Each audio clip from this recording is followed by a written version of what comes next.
Hello and welcome to another segment of DSU Inside Perspective. I'm Carlos Holmes, and this is the show where we talk with faculty, staff, students, administrators, alumni, and even people from the outside to talk about some of the things that are going on in the world or some of the great things that are going on at the Delaware State University. Today we're talking safety, and we have DSU Police Chief Harry Downs Jr. with us today. How you doing, sir? Good. Thank you so much for being on the show. Thanks for inviting me here. Thank you. On September 17th, we had some students that received a text message that there was an active shooter on campus.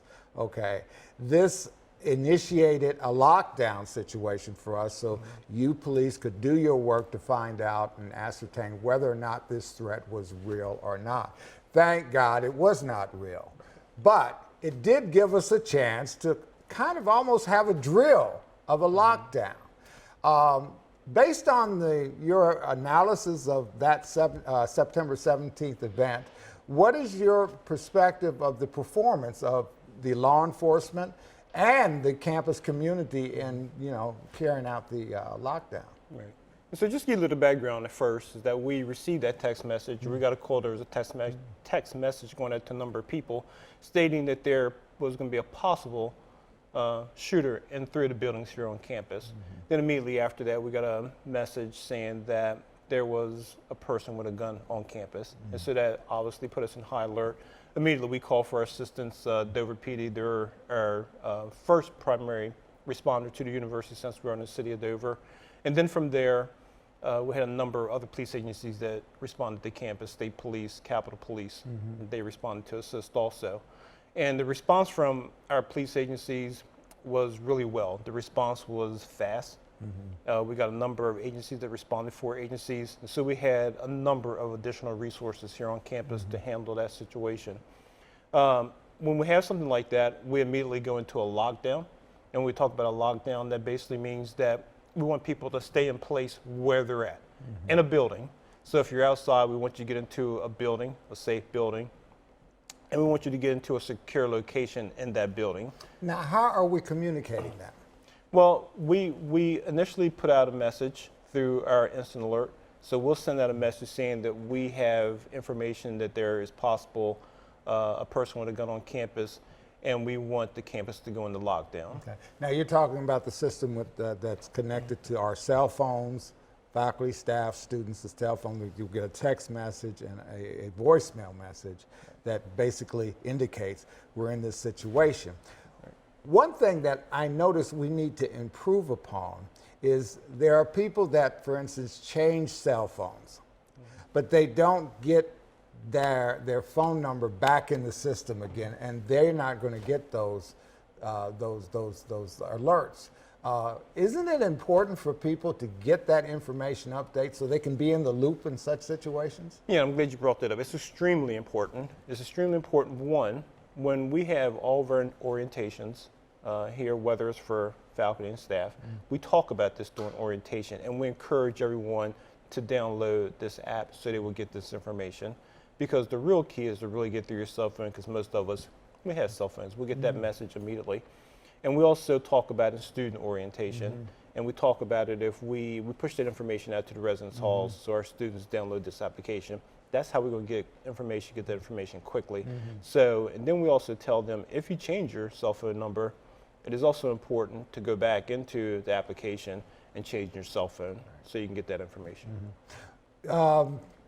Within this lockdown situation, we got people in the buildings, but we have some buildings that you guys can lock on a moment's notice, right? The kind that the card type thing that you can, it's electronic. Right. But we have other older buildings that you kind of have to have a key, so you can't really get those locked on the spur of the moment because who's got the key? Right. Okay.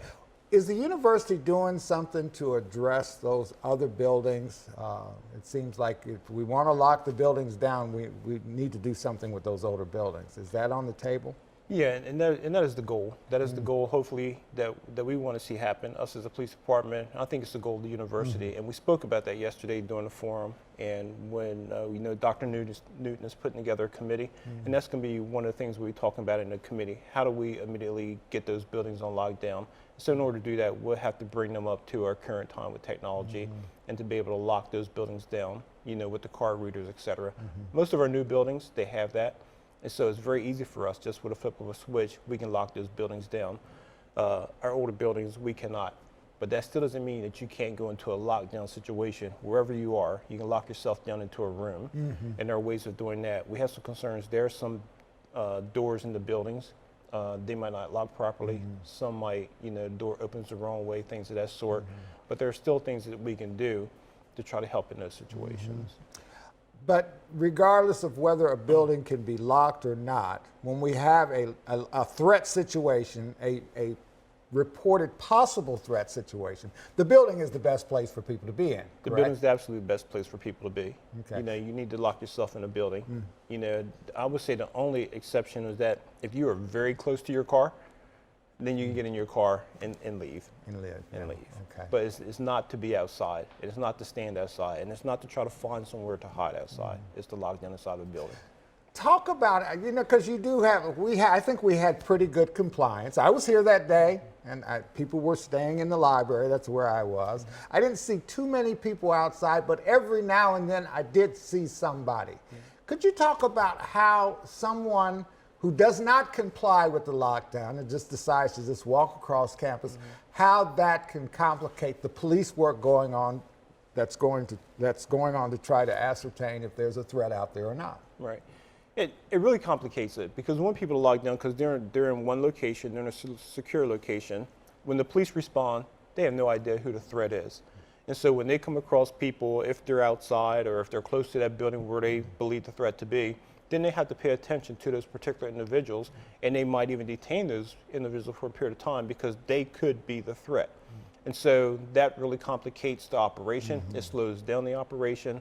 And so that's why it's really important for people to be inside that building in a secure location so it doesn't slow down police officers getting through that threat. Because time is of the essence. And every second that we're losing, that's a person that is wherever that threat is, they could possibly lose their life.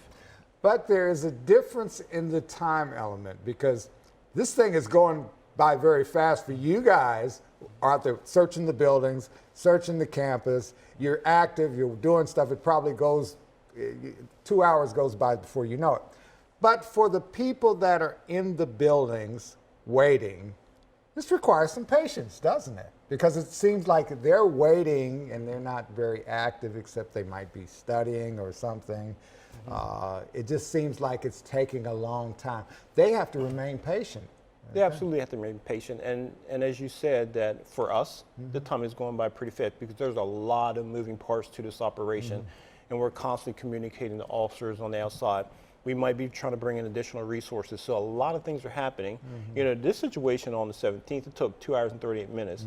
But during the 2 hours and 38 minutes, we also cleared a number of buildings on campus. That's a lot of work to do we had 4 or 5 teams of officers clearing these big buildings. Okay, I want to make sure people understand what you mean by that because you're starting to use police speak. When you say clear the building, what do you mean? Well, we're going to go in every building and make sure that that possible threat or the person that we had information that possibly a person with a gun was on campus. So we have to check every building to make sure that a person with a gun is not in that particular building. And you also know there's a lot of parts to a building. There's a lot of hiding spaces in buildings. Nooks and crannies. Nooks and crannies, those type things. And so we're clearing each building to make sure that person is not in the building. And that takes time. Right. That takes time. And so for us, that 2 hours and 38 minutes, we did that pretty quickly to clear a number of buildings here on campus. But for the person that's waiting, that's a long time to sit in one spot and wait.